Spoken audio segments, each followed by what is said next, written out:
Bien, bienvenue à tous ceux qui vont se joindre à nous via Internet ou le site pourchrist.com ou YouTube. Ça nous fait plaisir de voir que des personnes s'intéressent à chercher ce qu'il y a dans l'Évangile de Jésus-Christ. Bien, aujourd'hui, on est rendu au chapitre 16 de la lettre aux Corinthiens, la première lettre aux Corinthiens. On sait qu'il y a eu des écrits avant qu'on n'a pas, puis il y a eu des questionnements, des différentes choses. Mais dans le Nouveau Testament, c'est la première lettre aux Corinthiens où Paul va justement répondre à des questions que les Corinthiens lui avaient adressées. Et maintenant, on arrive à le dernier chapitre. Et comme verset clé, au verset 22, si quelqu'un n'aime pas le Seigneur Jésus-Christ, qu'il soit anathème. Puis de l'autre côté, Maranatha, le Seigneur vient. Et c'est ce qu'on va examiner, bien sûr, avec tout l'ensemble du chapitre, en se posant toujours nos questions. Qui le dit? À qui il le dit? De quoi il est en train de parler? À quel moment? Ou ça va être pour quand? Comment? Le comment on va soit mettre en pratique? Comment ça se fait que le pourquoi, s'il y a le où, parfois le texte nous donne de où, puis combien, qui peut être aussi l'ampleur des choses. Bien, avant de débuter le chapitre 16, si on se rappelle, Paul, au chapitre 15, confrontait, s'il n'y a pas de résurrection, notre foi est vaine. Il n'y a pas de résurrection. Jésus ne serait pas ressuscité non plus. Il fait réfléchir ceux qui disaient de telles absurdités dans l'Église. Mais qu'est-ce que tu fais croire en Jésus-Christ si tu penses qu'il n'y a pas de résurrection? Parce que Jésus-Christ lui-même nous a annoncé la résurrection des morts. Malgré que nos corps se détériorent rapidement et redeviennent poussière, par la toute-puissance du Créateur, on va ressusciter avec des nouveaux corps glorieux et incorruptibles que Paul nous parle à jamais, comme celui de Jésus-Christ, le premier qui a été ressuscité selon les promesses faites par Dieu, dans l'Ancien Testament même, prédit des centaines et milliers d'années avant. Les fidèles à Jésus-Christ qui meurent avant la dernière trompette, que Paul nous signifie, c'est quand ça va arriver cette résurrection-là, à la toute dernière trompette. Ils vont ressusciter premièrement et transformer dans un clin d'œil. Ça va se faire instantanément, la résurrection, comme Dieu Tout-Puissant peut le faire. Les fidèles à Jésus-Christ encore vivants vont être aussi transformés, puis vont voir aussi leur Seigneur Tout-Puissant face à face. L'espérance que tu vas vivre éternellement avec ton Seigneur et ton Sauveur. Cette espérance a permis à de nombreux chrétiens depuis Jésus-Christ à se confier totalement à lui. C'est ce que Paul faisait, c'est ce que certains des chrétiens faisaient. Malheureusement, à l'Église de Corinthe, il y en a qui ne faisaient pas ça. Et Paul voulait de toutes ses forces, toute la sagesse que Dieu lui donnait par l'Esprit Saint, les réveiller ceux-là. Mais tout en les avertissant que s'ils ne se réveillent pas, de ne pas avoir peur avec eux. Se confier totalement à Jésus-Christ, porter leur croix, vivre selon les enseignements de Jésus et même prêt à souffrir et mourir pour lui. Cette véritable foi que l'histoire chrétienne nous montre au travers des siècles. Puis bien sûr, le verset 58, « Soyez toujours fermes, inébranlables, abondant toujours dans l'œuvre du Seigneur. » Pourquoi? En sachant que notre travail ne sera pas en vain. On n'aura pas fait ça pour rien envers le Seigneur, pour le Seigneur. Puis justement, Roxane me signifiait la semaine passée que j'avais passé outre dans la dernière diapositive de ce verset, sans l'avoir identifié clairement dans le texte. Fait que, bien, désolé de ça. Mais voici, la parole est là. Elle est tranchante. Puis pour moi, elle parle très fort. On avait vu les pas pareils pantoute. Autre est la chair, hein? C'est pas la même chose. Puis qui ose dire aujourd'hui que la chair de poisson, la chair d'homme, c'est pareil, qu'on descend du poisson, que la chair des oiseaux, que la chair. C'est vraiment, en tout cas. Puis le film Le Dieu des merveilles, hein, God of Wonders, qui parle beaucoup. On a vu les deux corps avant la résurrection, un corps corruptible, quand il ressuscite incorruptible, méprisable, il ressuscite glorieux, infirme, plein de force, animal, il devient spirituel selon l'esprit. Puis lequel, hein, on avait vu qu'on l'espère. Mais tout ça va arriver quand? À son avènement, hein? Qui va avoir les trompettes, les nuées, les anges et tout, partout où on entend parler dans le Nouveau Testament. Bien, Seigneur Tout-Puissant, ce matin, on va terminer cette première lettre et on te demande, Seigneur, de nous aider à bien comprendre hein, ce que Paul est en train de dire dans son contexte et que tout ça puisse nous aider à comprendre, à corriger s'il y a quelque chose on est dans l'erreur, à nous édifier, à nous fortifier, puis nous préparer pour tout, de vivre en justice dans tes bonnes œuvres que tu as préparées, Seigneur, pour nous. Bien, guide-nous, s'il te plaît, en ton saint nom, Jésus-Christ, le Maître, le Sauveur. Amen. Je demandais à Éric de nous lire le chapitre 16, s'il vous plaît. À l'égard de la collecte qui se fait pour les saints, faites comme je l'ai ordonné aux églises de Galatie, chaque premier jour de la semaine, que chacun de vous mette à part chez soi et rassemble ce qu'il pourra, selon sa prospérité, afin qu'on n'attende pas que je sois arrivé pour faire les collectes. Et lorsque je serai arrivé, j'enverrai avec des lettres ceux que vous aurez approuvés pour porter votre libéralité à Jérusalem. Et si la chose mérite que j'y aille moi-même, ils viendront avec moi. Au reste, j'irai chez vous après que j'aurai passé par la Macédoine, car je passerai par la Macédoine. Et peut-être que je ferai quelques séjours chez vous, ou même que j'y passerai l'hiver, afin que vous me reconduisez partout où j'irai.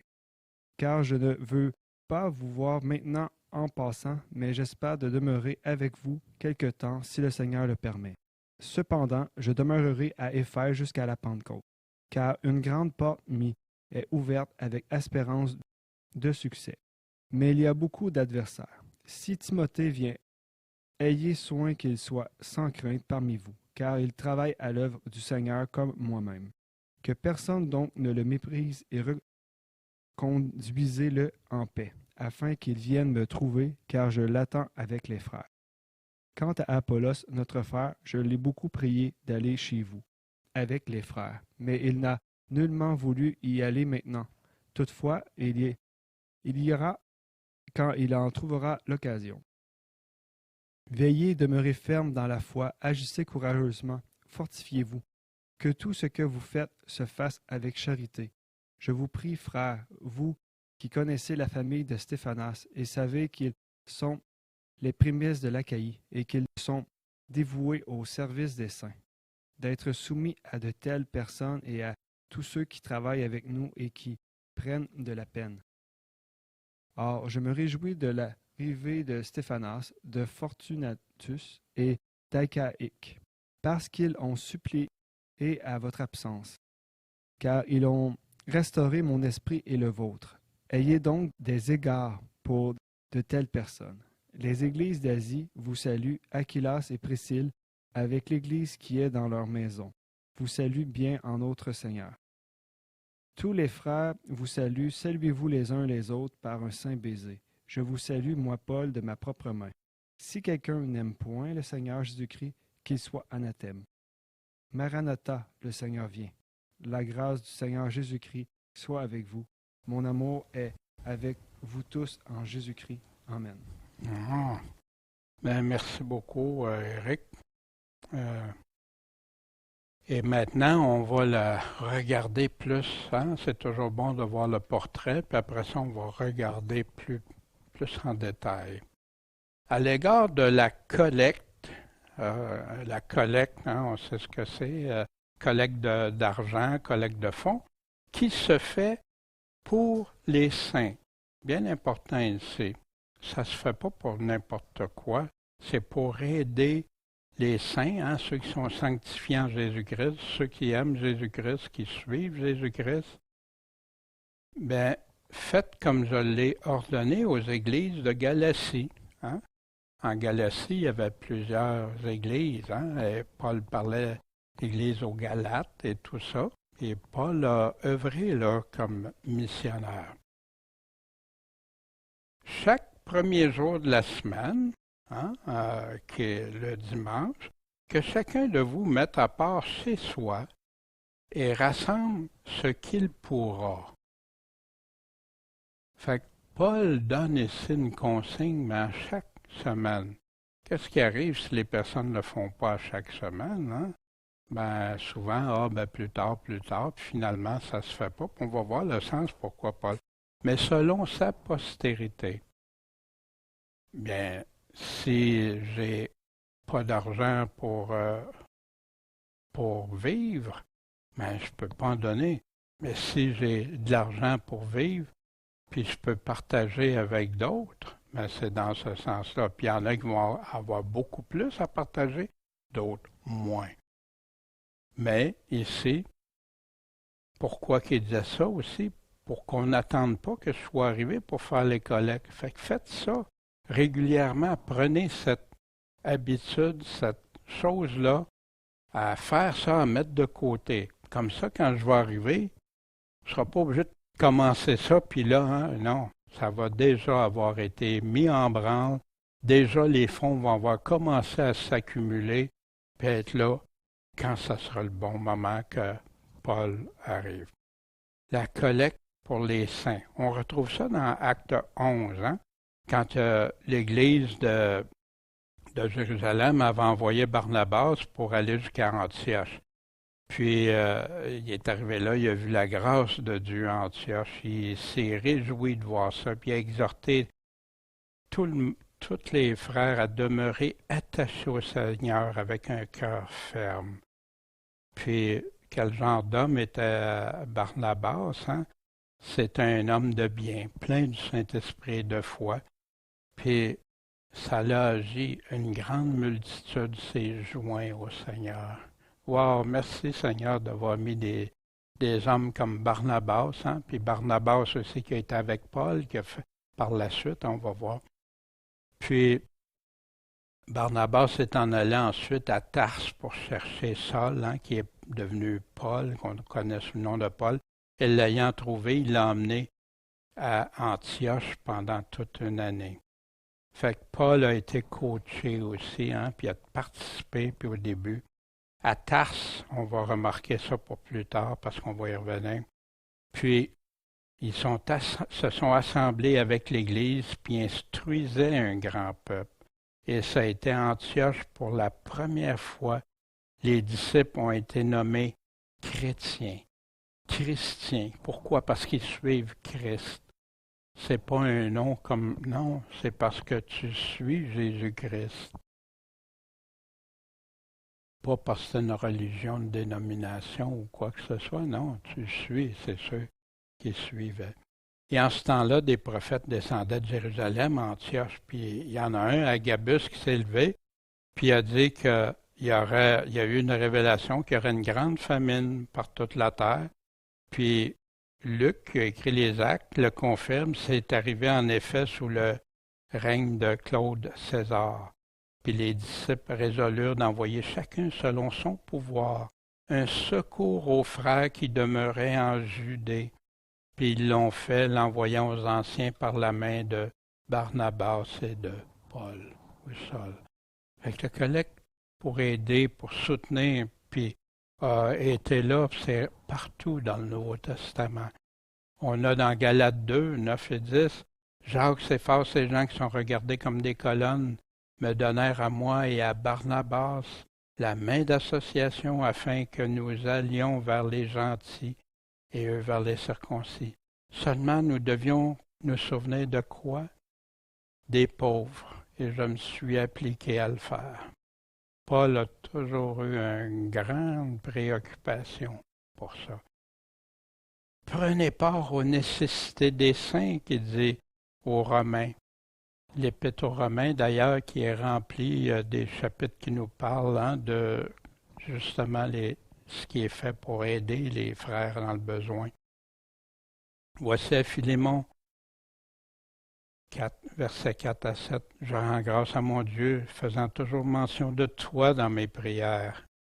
C'est plaisant quand quelqu'un prie pour nous. On a cette assurance que quelqu'un nous aime assez pour prier pour nous à Dieu, de demander à Dieu. En apprenant la foi que tu as au Seigneur Jésus et ta charité envers tous les saints, dans quel but afin que la communication de la foi soit efficace, en étant généreux comme ça, en prenant part. Qu'est-ce que ça fait quand quelqu'un voit que, wow, lui, il aide, lui, il fait ce que Dieu demande à aider son prochain, puis par la connaissance de tout le bien qui se fait parmi vous, pour Jésus-Christ. Hein? Mais ils le font dans le but pour Jésus-Christ, pour que l'Évangile se répande, qu'elle soit bien reçue. Car mon frère, ta charité nous a donné une grande joie, une grande consolation, et en ce que tu as réjoui les entrailles des saints. Ouais, autant pour ceux qui étaient dans le besoin, qui reçoivent ça, wow, quelle bonté, comment ça les fait du bien. Puis pour les autres qui voient ça, les chrétiens qui voient ça, wow. Aider les frères dans le besoin, est-ce que c'est relié à la vie, ça? Allons voir ce que l'apôtre Jean, l'apôtre de l'amour, nous dit dans sa première lettre, chapitre 3, versets 14 et 19. Quand, hein, ça précise, quand nous aimons nos frères, nous connaissons qu'on est passé de quoi? De la mort à la vie. C'est ça qu'il dit, hein, ceux qui disent qu'ils n'aiment pas le frère, ben, c'est des menteurs, ils ne peuvent pas dire qu'ils connaissent Dieu. Ceux qui gardent la haine ou des choses envers les autres. Celui qui n'aime pas son frère demeure où? Dans la mort. La mort spirituelle, bien sûr. Et l'autre, c'est la vie spirituelle. La vie qui est pour la vie éternelle. Quiconque est son frère est un meurtrier. Vous savez qu'aucun meurtrier n'a la vie éternelle demeurant en lui. Fait que même, hein, comme Jésus disait, si quelqu'un n'aime pas, hein, il est son frère. C'est ça que ça produit. Puis la haine, oublie ça, avec Dieu, ça ne marche pas. Vous savez qu'aucun meurtrier a la vie éternelle. Nous avons connu, le mot connaissance revient la charité. Comment qu'on a connu l'amour? De ce qu'il a donné sa vie pour nous. Ben, nous aussi, on doit donner notre vie pour nos frères. Wow! Beaucoup oublient ça. Oui, j'aime Jésus, j'aime Dieu, mais pas. Puis l'apôtre Jean rappelle ça. Parce que étais-tu passé de la mort à la vie? Ou s'il y en a qui ont eu la vie, puis à un moment donné, ils retournent vers la mort. Voici celui qui aurait des biens dans ce monde, puis il continue, parce qu'il y en a qui peuvent dire, « Ouais, mais moi, je ne suis pas meurtrier, tu sais. » Ben, j'ai pas de haine vraiment contre quelqu'un, mais voici ce qu'il nous dit. Celui qui aurait des biens dans ce monde, fait qu'il y a quelque chose, pas ceux qui n'ont rien, et qui, voyant son frère dans le besoin, lui fermerait ses entrailles. Comment l'amour de Dieu demeurerait-il en lui? Wow, quelle question, hein? Des fois, je me suis posé, puis encore, puis Seigneur, ben, j'ai des choses, moi, que c'est pas essentiel à ma vie. Il y a des affaires que je peux partager avec des frères, des sœurs qui actuellement vivent dans la détresse. Puis avant, hein, justement, cette semaine, des achats que tu n'as pas le choix. Ben oui, ils ne te demandent pas de t'étouffer puis vivre comme ça. Mais y a-tu des choses que Je regarde dans un bâtiment à l'extérieur, il y a bien des affaires que j'aurais pu donner à mes frères, mes sœurs qui avaient faim, qui étaient dans le besoin au lieu d'avoir ça, là, à payer de l'argent pour ça qui finalement m'a peut-être jamais servi. Comment l'amour de Dieu demeure-t-il en lui? Mes petits-enfants, n'aimons pas de parole, ni de la langue. C'est facile de dire j'aime mon prochain. Oui, oui, j'aime mon prochain. Mais comment? En action et en vérité. Exactement ce que Jésus a dit. Mettre en pratique ses paroles. Celui qui ne met pas en pratique ses paroles, sa ruine va être grande. Jean n'invente pas ça. Il prend ça basé sur les paroles du Seigneur. Car c'est en cela qu'on connaît que nous sommes quoi? De la vérité. Tu veux connaître, tu es dans la vérité? C'est comme ça. Quand tu agis, tu fais. Il y a des chrétiens pour eux que agir, non, non, tu veux te sauver par tes œuvres. Non, non, parce que Jésus, on va voir ce que Jésus a dit de tout ça tantôt. Et que nous assurons nos cœurs devant lui. Beaucoup parlent d'assurance, mais sans tenir compte de ces choses-là. Un jour, c'est au Seigneur qu'on en répondra. La collecte pour les saints aux Romains, chapitre 15, hein? Quand je vais me rendre en Espagne, j'irai chez vous, hein, parce que Paul n'avait jamais été à Rome encore, il voulait y aller. Puis, il parle ici, maintenant je vais à Jérusalem. Pourquoi? Pour assister les saints. Fait que ça faisait partie de l'Évangile que Paul mettait en pratique. Car il a plu à ceux de Macédoine et d'Achaïe de s'imposer une contribution pour les pauvres d'entre les saints à Jérusalem. Il leur a plu en effet, et il le leur devait. Pourquoi qu'il leur devait? Car si les gentils, hein, les non-juifs ont eu part à leur bien spirituel, à les faire amener à vivre selon l'Esprit, ils doivent aussi les assister dans les choses temporelles. Donc, après que j'aurai achevé cela, je leur aurai remis fidèlement ce produit. Je partirai pour l'Espagne en passant chez vous. Puis je sais qu'en m'en rendant auprès de vous, je viendrai avec la plénitude des bénédictions de l'Évangile de Christ. Amen. Des collectes pour les saints, on voit ça régulièrement dans les actes comme dans les lettres que Paul fait. Puis, on va voir toute l'importance. Quand on va arriver, Dieu voulant, à deuxième lettre aux Corinthiens, qu'on va voir bientôt, bien, au chapitre 8 et 9 sont attitrés pour ça, pour la collecte encore. Et ça prend une place importante dans le Nouveau Testament. Et lorsque je serai arrivé, j'enverrai avec des lettres ceux que vous aurez approuvés. Paul est en train de dire, ben, pour porter votre libéralité à Jérusalem, qu'est-ce qu'il est en train de dire? Ben, vous allez mettre tout cet argent-là, vous allez faire ça hein, chaque premier jour de la semaine, tout ça va arriver. Puis là, bien, quand je vais arriver chez vous, ben, j'enverrai que des lettres. Lui va dire que j'ai des lettres pour l'Église de Jérusalem. Ceux que vous aurez approuvés, que vous aurez dit, ben, c'est eux autres qu'on veut qu'ils aillent porter ça à Jérusalem. Fait que l'Église choisissait en toute confiance des personnes qui pouvaient savoir qu'il n'arriverait rien avec cet argent-là, que ça se rendrait à bon port, à bon compte. Paul, on le sait, hein, qui était pourquoi il dit lorsque je serai arrivé. On avait vu au chapitre 4, hein, même il disait, quelques-uns se sont enflés d'orgueil, comme si je ne devais pas venir chez vous. Puis après ça, que voulez-vous, irai-je à vous avec la verge ou avec la charité et dans un esprit de douceur? Fait que, hein, on sait que Paul veut aller, puis d'ailleurs, il voulait y aller, mais il a été obligé d'écrire une lettre parce qu'il ne pouvait pas y aller. Hein? Voici aussi au chapitre 11, et si quelqu'un a faim qui mange à sa maison, vous vous souvenez, pour le repas du Seigneur. Quant aux autres choses, je les réglerai quand? Quand je serai arrivé. Fait que c'est dans l'intention de Paul, hein, vraiment.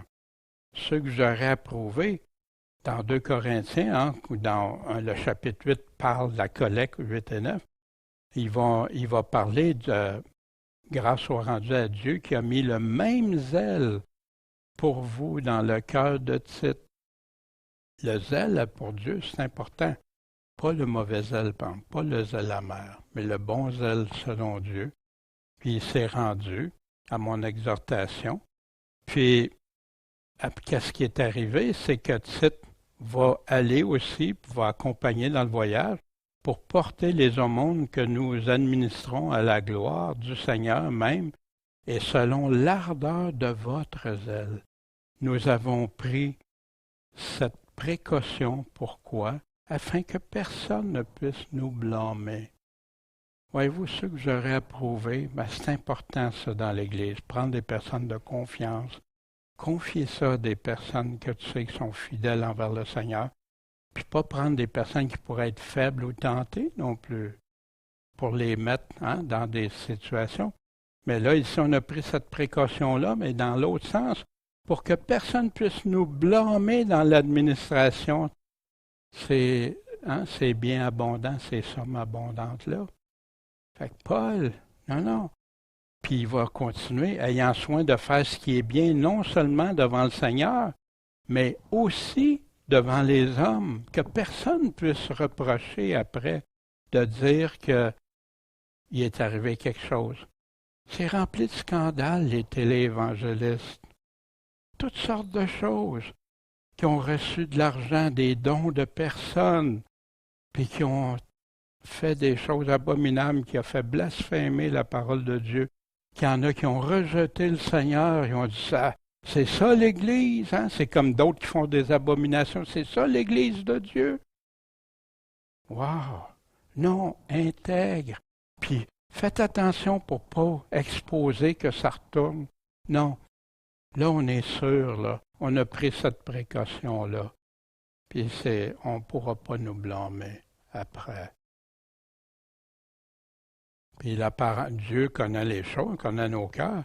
Mais si j'ai eu l'air d'avoir pris de l'argent à quelqu'un, avoir pris de l'argent qui est supposé être à Dieu, puis de le prendre à moi, comme il y en a qui font, puis vivre dans le luxe, puis tout ça, wow! C'est à Dieu, ça appartient à Dieu. Les personnes qui l'ont donné, je connais une église qui reçoivent des dons, la dîme, des offrandes, tout ça.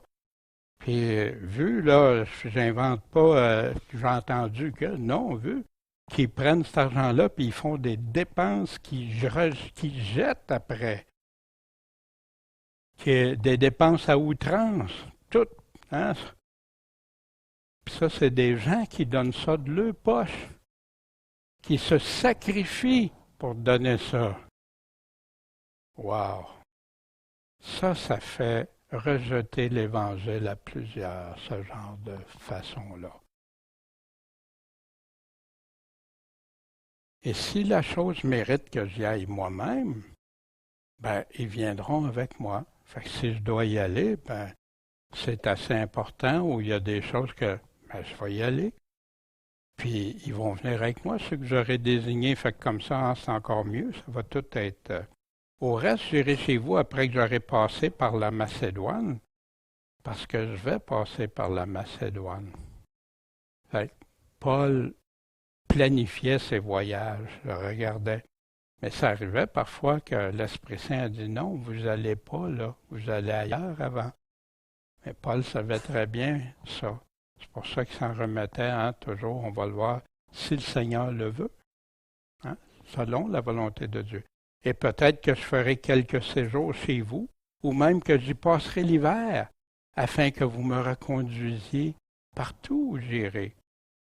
Parce que je ne veux pas vous voir maintenant, en passant.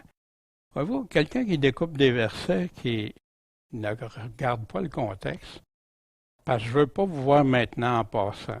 Il arrête ça là. Qu'est-ce que ça veut dire comme message? Mais voici. Mais j'espère, c'est parce qu'il espère demeurer avec eux quelque temps, si le Seigneur le permet. Cependant, je demeurai à Éphèse jusqu'à la Pentecôte. Paul est en Asie. Vous vous souvenez, les églises d'Asie aussi, on l'a dans l'Apocalypse, aux 7 églises en Asie. L'église d'Éphèse en fait partie, Smyrne, Philadelphie, etc. Car une grande porte m'y est ouverte, avec espérance de succès. Hein? Pas garantie, mais espérance de succès. Pourtant, c'était un grand prédicateur, Paul. Eh ouais. Mais il y a beaucoup d'adversaires. On se souvient, hein, on a vu la semaine passée, chapitre 15, verset 30-32, si j'ai combattu contre les bêtes à Éphèse, hein, ben, Paul est en lutte, en combat, parce qu'il y a beaucoup d'adversaires. Un adversaire, hein, ça veut toujours essayer de détruire, battre. Mais Paul vivait un combat spirituel, pas de la guerre avec les poings et l'arme, mais spirituellement avec eux. Si Timothée vient, ayez soin qu'il soit sans crainte parmi vous. Ben, pourquoi qu'il dit ça? Parce que l'Église de Corinthe, il y avait des gens, des divisions, de l'adversité, de la chicane entre eux. Il y avait plein de choses qui se passaient. Puis imaginez Timothée, qui était jeune, puis voici ce que Paul va continuer. Parce qu'il travaille à l'œuvre du Seigneur comme moi-même. Puis voici, quand Paul parle de Timothée aux Philippiens, j'espère dans le Seigneur Jésus, vous envoyez bientôt Timothée, afin que j'aie bon courage en apprenant votre état. Car j'ai personne qui soit si bien d'accord avec moi pour se soucier vraiment de ce qui vous concerne. Timothée avait le même cœur que Paul, là, pour les personnes dans l'Église. Car tous cherchent leur propre intérêt et non ceux de Jésus-Christ. Ils vont chercher leur intérêt personnel, mais là, c'est les intérêts de Jésus-Christ pour un pasteur, un berger, un prédicateur, un enseignant. C'est quoi? C'est l'âme de ceux à qui il transfère les paroles du Seigneur. Pas son intérêt personnel. Vous savez qu'il a été mis à l'épreuve puisqu'il s'est mis avec moi au service de l'Évangile comme un enfant avec son Père. Testé, approuvé, certifié par Paul lui-même. Que personne donc le méprise et reconduisez-le en paix, afin qu'il vienne me trouver, car je l'attends avec les frères. Paul aimait Timothée, hein? Il avait hâte. Hein? Puis il disait à Timothée, dans 1 Timothée au chapitre 4, que personne méprise quoi ta jeunesse, mais soit le modèle des fidèles. Comment? Par la parole, la conduite, la charité, par l'esprit, par la foi, par la pureté. Applique-toi à la lecture, à l'exhortation, à l'instruction, jusqu'à ce que je vienne. Prends garde à toi-même et à la doctrine qui est si souvent méprisée. Pas la doctrine de théologie, la doctrine de Christ, de Jésus-Christ. Persévère dans ces choses, parce qu'en le faisant, tu te sauveras toi-même et ceux qui t'écoutent. Méprisé, oui, parce qu'il pourrait être facilement méprisé. Il y a sa jeunesse ici, mais parce que l'Église de Corinthe, tout ce que Paul reproche à cette Église, avec leurs conflits internes, qu'il y en a même qui rejettent Paul. Paul, il a fallu qu'il défende son ministère, chapitre 3, en partant. Parce que moi, je suis de Paul, moi, je suis d'Apollos, moi, je suis d'un tel. Quant à Apollos, notre frère, je l'ai beaucoup prié d'aller chez vous avec les frères, mais il n'a nullement voulu y aller. Encore là, si on arrêterait là. Mais maintenant, toutefois, il va y aller quand il va en trouver l'occasion. Apollos, hein, qui était quelqu'un de fidèle et tout ça. Puis, ben oui, Paul aurait aimé ça qu'il y aille, mais il ne pouvait pas y aller. Apollos avait quelque chose d'autre à régler, à faire. Puis voici ce que Paul dit. Veillez. C'est quoi veiller? Restez réveillé, restez en garde. Demeurez ferme dans la foi. Pas, il y en a souvent, ma foi. Non, ferme. solide dans la foi. Agissez courageusement. Pourquoi Paul le dit ça? Parce qu'avec tout ce qu'il nous a dit, ça prend du courage de réagir à ça aussi. En action et en vérité. Fortifiez-vous. Rendez-vous fort. Puis on sait comment se rendre fort par la grâce de Dieu.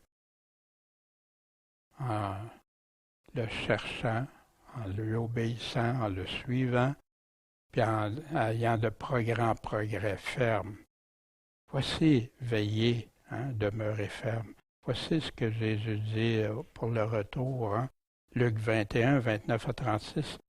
Mais par la ciel et la terre vont finir par passer. La génération que je vous ai décrit, les choses qu'il a décrites avant, ne passera pas que toutes ces choses arrivent. Donc, prenez garde à vous-même, de peur que vos cœurs soient appesantis. Comment? Par la débauche, l'ivrognerie, les inquiétudes de cette vie, puis que ce jour-là vous surprenne subitement. Parce qu'il va surprendre ceux qui habitent la face de la terre.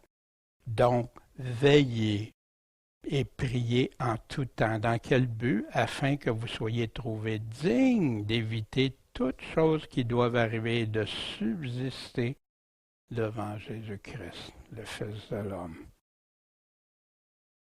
Paul répète ça, veillez, demeurez ferme, courageusement, fortifiez-vous partout dans ses lettres.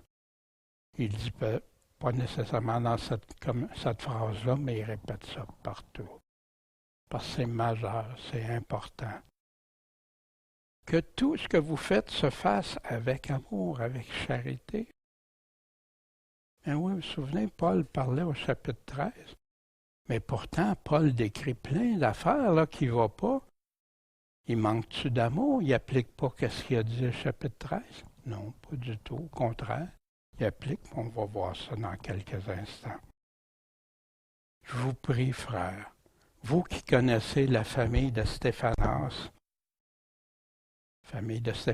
et savez qu'ils sont les prémices de l'Achaïe et qu'ils se sont dévoués au service des saints. On entend parler de la famille Stéphanas, sa famille, au chapitre 1, verset 16. Puis, on sait que c'est quelqu'un de dédié, mais qui fait quoi? Ils servent, ils sont dévoués pour les frères et sœurs. Puis il dit d'être soumis à de telles personnes et à tous ceux qui travaillent avec nous, qui prennent de la peine, ceux qui font les efforts, ceux qui vont avec, comme Paul. Or, je me réjouis de l'arrivée de Stéphanas, de Fortunatus et d'Achaïque, parce qu'ils ont suppléé à votre absence. Fait qu'ils ont été rejoindre Paul. Paul, ça l'a aidé, ça l'a réjoui. Puis ça a même restauré mon esprit et le vôtre. Donc, ayez des égards pour de telles personnes, pour des personnes qui agissent de cette façon. Les églises d'Asie vous saluent. Aquilas et Priscille avaient ce couple de missionnaires évangélistes avec l'Église qui est où? Dans leur maison. Bien oui, au début, la majorité était dans des maisons ou des endroits qu'ils pouvaient trouver pour se rassembler quand ils étaient trop nombreux. Puis beaucoup aujourd'hui sont dans leur maison. Beaucoup de ceux qui sont isolés, beaucoup de ceux qui sont sortis des églises qui ne restent pas attachés fidèlement à Jésus-Christ, à ses paroles, mais qui vont dans tous les sens. Bien, ils vous saluent bien en notre Seigneur. Tous les frères vous saluent, Corinthiens. Saluez-vous les uns les autres par un saint baiser. Quoi qu'il rajoute un saint baiser, pour pas que ça devienne, Corinthe, on sait déjà tout ce qu'il y a dans cette ville-là. Mais oui. Je vous salue, moi, Paul, de ma propre main. C'est intéressant ça parce que souvent, moi, quand je lisais des textes d'études ou de théologie, tout ça, puis là, on disait, ben Paul, c'est pas vraiment Paul qui a écrit ça, ou, tu sais, ben oui, parce que s'ils sont capables de faire douter que c'est pas Paul, ben là, tu peux douter de la crédibilité indirectement. Fait que ça crée des doutes dans les esprits des gens. Voici Paul. Il dit aux Colossiens, la lettre aux Colossiens au chapitre 4. Moi, Paul, je vous salue de ma propre main.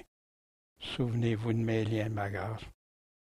Voyez de quelle grande lettre je vous ai écrit de ma propre main aux Galates. Intéressant, hein? Mais Paul écrivait, je vous salue dans le Seigneur, moi, Tertius, vous vous souvenez, Saul de Tarse. C'est de ça, pour ça, il dit Tertius qui a écrit cette épître. La salutation est de ma propre main, à moi, Paul. C'est là ma signature dans quoi? Toutes mes épîtres. J'écris ainsi. Soyez prudents quand quelqu'un arrive avec des affirmations, parce que là, il y en a qui ont étudié les lettres, là, puis là, ben, c'est pas écrit de la même, il l'écrit pas de la même façon, donc c'est pas Paul. Soyez prudents avec ça. Là, Paul va écrire quelque chose qui est écrit déjà dans l'Évangile, mais que Paul le met en lumière. Puis avec tout ce qu'il vient de le dire, il sait qu'il y en a qui aiment Jésus-Christ, qui aiment le Seigneur Jésus-Christ, mais il sait aussi qu'il y a des gens qui n'aiment pas Jésus-Christ, parce qu'ils n'iraient pas la résurrection des morts. Ils ne seraient pas en train de faire des chicanes, des divisions. Ils ne seraient pas en train de faire plein de choses qui ne sont pas de Dieu. Si quelqu'un n'aime pas le Seigneur Jésus-Christ, qu'il soit anathème. Anathème, c'est un mot qui est prononcé quand les Juifs excluaient quelqu'un, excommuniaient, hein, pour quelque chose d'atroce qu'ils ont fait, un crime ou quelque chose de vraiment une offense grave. Puis ils livraient pour la destruction au jugement de Dieu. Fait que c'est un mot sérieux. Beaucoup utilisent le mot maudit. Et d'ailleurs, Jésus va l'utiliser. Puis en contrepartie, Maranatha, hein, c'est un mot syriaque, en syriaque, qui veut dire le Seigneur vient. C'est pour ça qu'on l'a en parenthèse. C'est Maranatha. Ici, deux choses. S'il n'aime pas le Seigneur Jésus-Christ, qu'il soit anathème, puis Jésus vient-en. Ceux qui ne l'aiment pas, ça va être terrible. Ceux qui l'aiment, ça va être glorieux. Voici, Jésus a défini lui-même ce que ça voulait dire l'aimer. Celui qui a mes commandements, celui qui obéit à mes commandements, celui qui les a et qui les garde. Hein? Il y en a qui ont les commandements de Jésus au début de la conversion, puis après ça, ils les rejettent parce qu'on lui dit que si tu veux vivre selon les commandements de Jésus, tu veux te sauver par tes œuvres, puis là, c'est plus la foi seulement.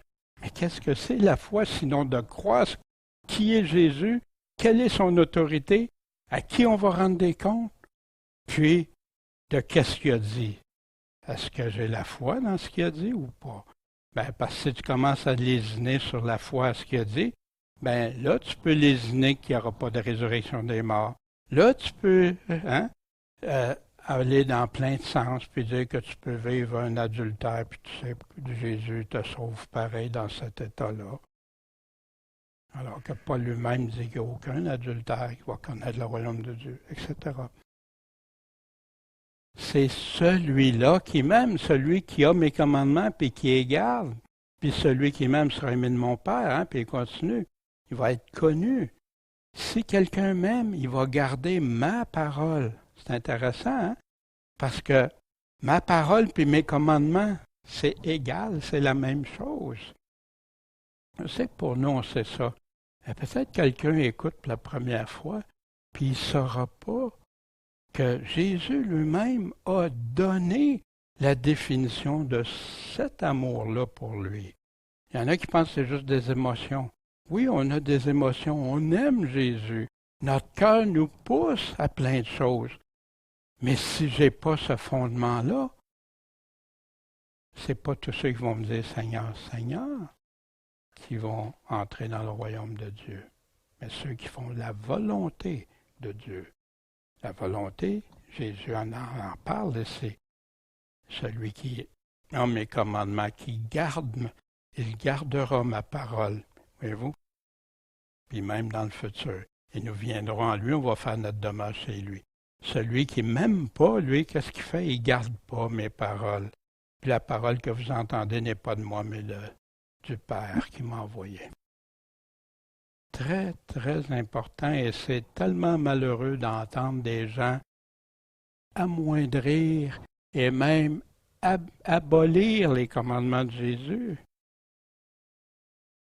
Bien qu'étant fils, il a appris l'obéissance par les choses qu'il a souffertes.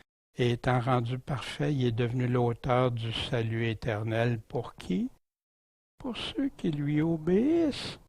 Est-ce qu'on lui obéit à ses commandements? Le Nouveau Testament est rempli de ses commandements. Les gens, seulement la foi, ont réussi sans bien identifier c'est quoi la vraie foi, sans dire que oui, je dois croire ce que Jésus dit aussi, dans tout, pleinement. Puis, c'est contradiction. Quand j'ai réalisé ça, j'ai dit « Wow, Seigneur ». J'étais vraiment en danger parce qu'on me rassurait d'en vivre dans ce danger-là, en fermant les oreilles et les yeux de ce que Jésus lui-même a dit, celui à qui je devrais rendre des comptes. Et maintenant, fait qu'ici, Jean, dans la deuxième lettre de Jean, c'est pas comme si j'écrivais un commandement nouveau, mais celui qu'on a eu dès le commencement, c'est quoi? C'est que nous nous aimions les uns les autres. Et c'est ici la charité, l'amour, que nous marchions selon ses commandements. Il reconfirme ce que Jésus a dit. C'est là le commandement que vous avez entendu dès le commencement, afin que vous le suiviez, mettre en pratique. Puis là, il parle de plusieurs séducteurs, puis ça, prenez garde à vous que nous ne perdions pas le fruit de notre travail, mais que nous recevions une pleine récompense. Quiconque est transgresseur et demeure pas dans la doctrine de Christ n'a pas Dieu. Celui qui demeure dans la doctrine de Christ, celui qui obéit au Seigneur, celui qui le suit, a le Père et le Fils. Si quelqu'un vient à vous et n'apporte pas cette doctrine, ne le recevez pas dans votre maison, ne le saluez pas, car celui qui le salue participe à ses mauvaises œuvres.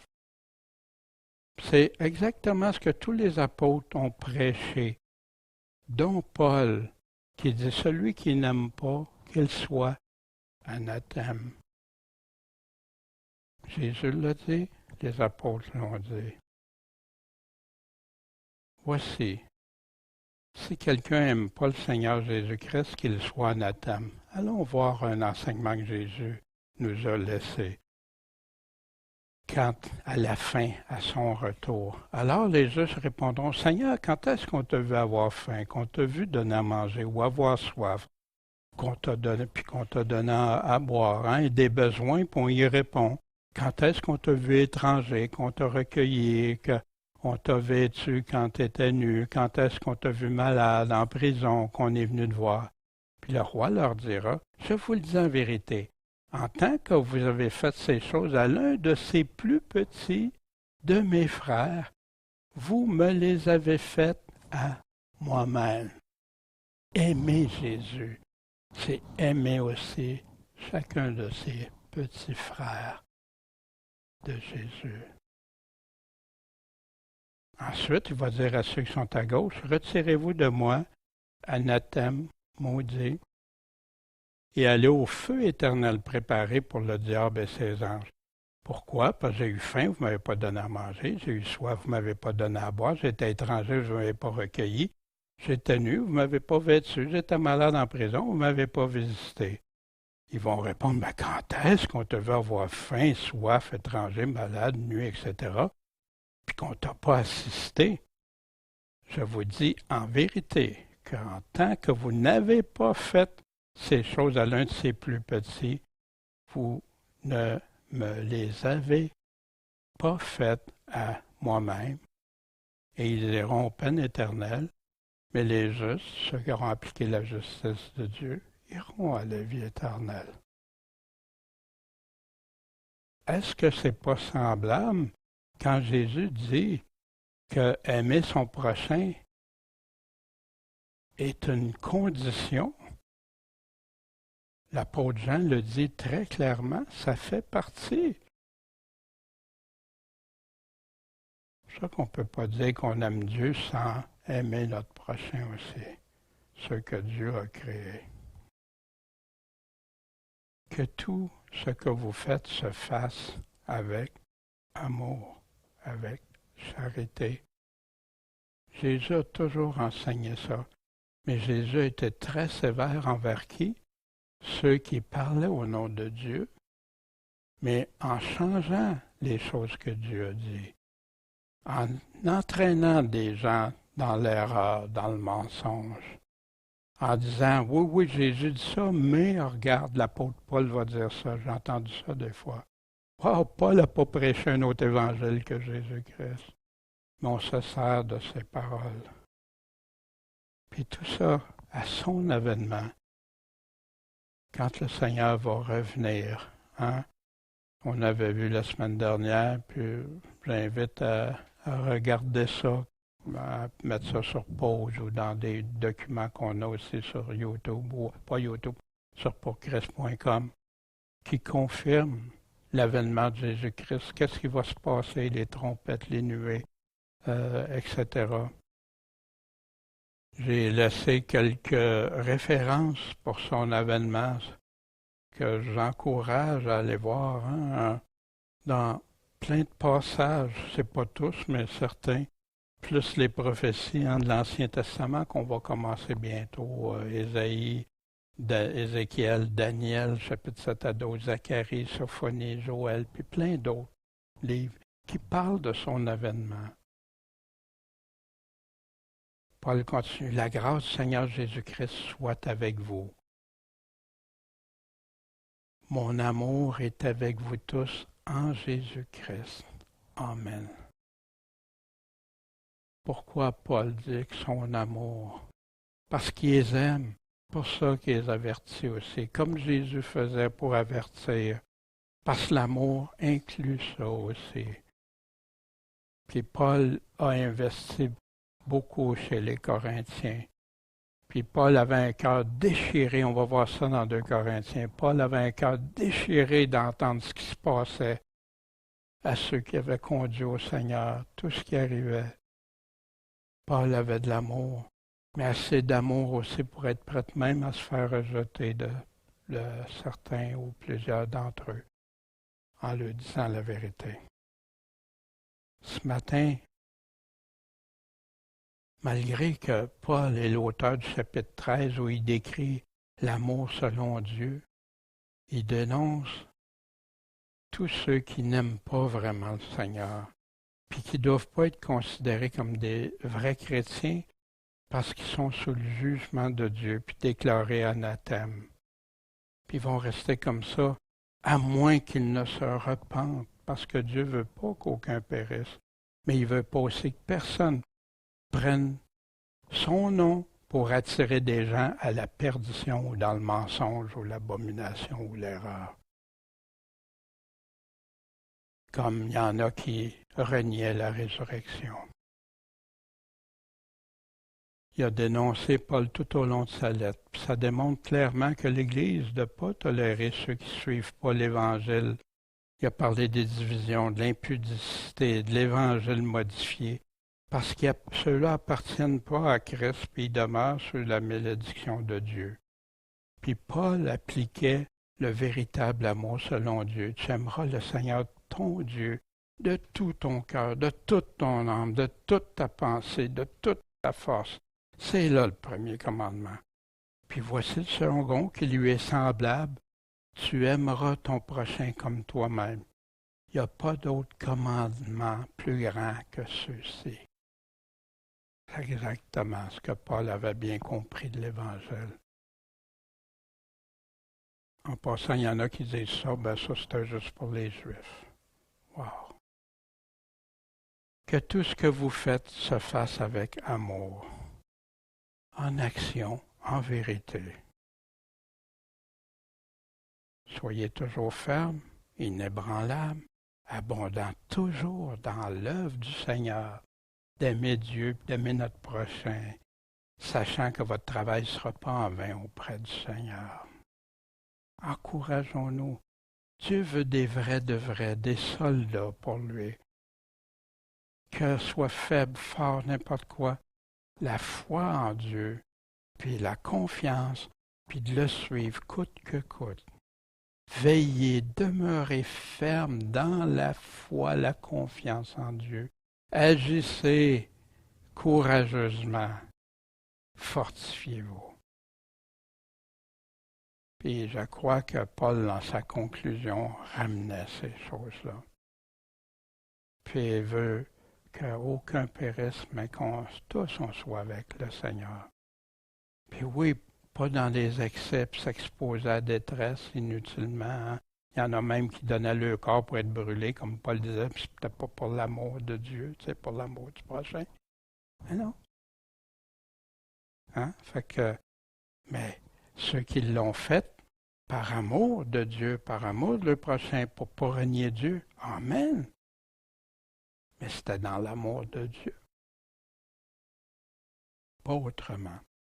Puis, la semaine prochaine, Dieu voulant, on va regarder une synthèse de la lettre.